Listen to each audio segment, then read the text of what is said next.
RWBY Volume 4, World of Remnant, Episode 4, Vacuo. Now, going to this episode, which is the last before we officially get into the main series of Volume 4, I was excited to watch this one because what I really enjoyed about these, past four, little episodes being kind of thrown to us all at one time, is that we got to learn a lot of new information. Even if we learned stuff about Vale that we knew before, we learned some extra information there. We learned about, Mistral, we learned about Atlas, and now we've learned about Vacuo. And out of the four, I think Atlas is still my favorite out of the ones that I watched. It may be because I watched them out of order, so it's the first one I saw, and I was just like super amped.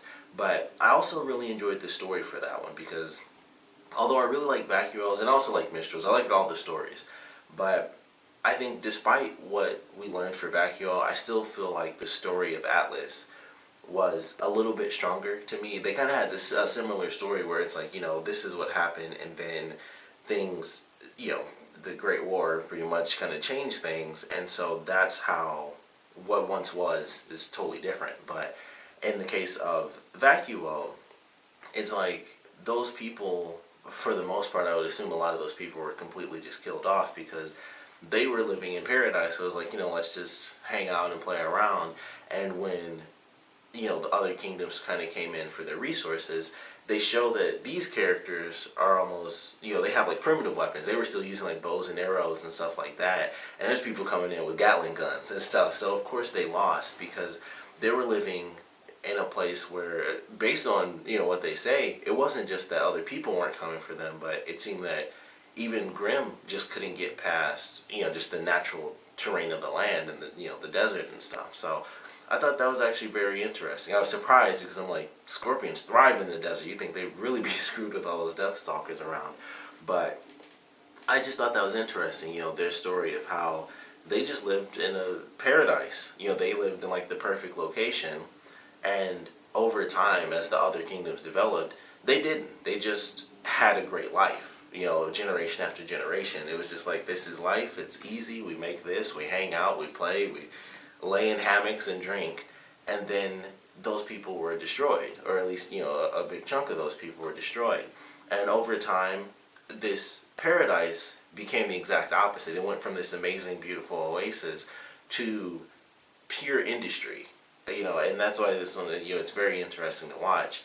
And they go through this kind of degradation of this paradise, and it goes from that to industry, and it's, factories, and it's all mining work and stuff like that. And eventually, it mentions that, of course, like the other kingdoms, they do establish some sort of control, some sort of government. But unlike the other kingdoms, the government here actually completely falls. So we have, like Mistral, they have government, and then they have other cities outside of it where the government isn't as regulated. And then, of course, we have Atlas, where it's like, technically it's just military presence. It's not really a government, but there is a strict order of control. And Vale has the same thing, but it turns out that Vacuo actually doesn't. Vacuo, as a complete kingdom, is kind of just whatever. It's still nicer probably than some of the places in Mistral because that's where like they have the biggest black market and everything. So it might not be as crazy as those outlying cities from the Kingdom of Mistral, but it's still lawless. It's just like, if you're able to survive, like that's basically the way it ends. If you're able to survive, you're able to stay. That's pretty much. And, and it seems like everything was still nice and stuff. There's still a sense of respect and camaraderie.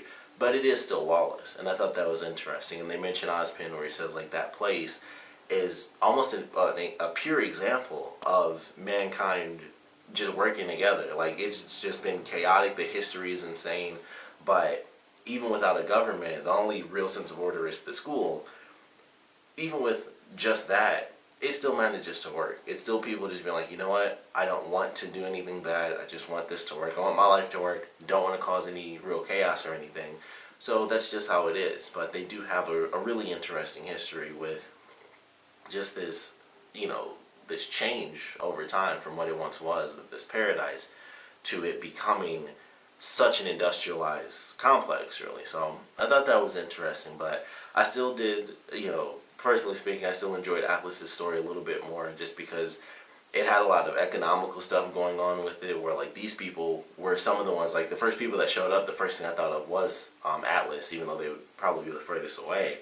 But I thought that was interesting because I'm like, during their thing, it was like they went to basically the tundra, and it's like there's insane resources, and they built up super fast, faster than most people did. So that's kind of why I assumed that it was them that kind of went to attack Vacuo. They were the ones that may or may not have started the Great War, but in their story, it was very economic, and it's like we still have Mantle, but we kind of left it behind. It still exists technically, but we just don't care anymore. So that's why we moved everything to Atlas, and we basically made the school the government and the kingdom itself. So it was just interesting, I felt, because it had a bit of an economical thing going where it's like the lower class, and of course that's where Weiss's family is from. So it's like you can just put a lot of different things together. Like, okay, the people who were rich from the original settlers, they were able to just move along and it's fine. But there's still people back in Mantle that are dealing with a lot of issues now, and I'm sure there's some grim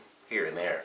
But it was just interesting. But I still enjoyed this. I think this may have actually been my second favorite just because of the history of it, where it was like this beautiful, amazing oasis, and it was just like, just that perfect peaceful land, and then other people came in and destroyed it. They wanted to use up all the resources, and that's exactly what happened. So it was definitely a good story, some good knowledge, and of course with the way it ends, it's like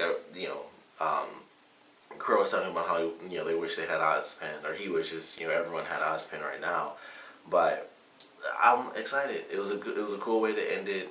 It was a nice ending where it's like this is kind of almost like the emotion of the series, really, where everything starts off great and then it kind of just devolves into chaos and hardship for people and sadness and sometimes loneliness maybe. So it was an interesting way to end it, because as I was going through, I'm like, kind of like this show itself, it went from like this peaceful little thing and action and jokes and stuff, and it got a little bit more serious, and then it just became devastating, and it's altered from what it once was, which is a very easy contrast for what we've seen for Veil, honestly, within the past 3 seasons or volumes.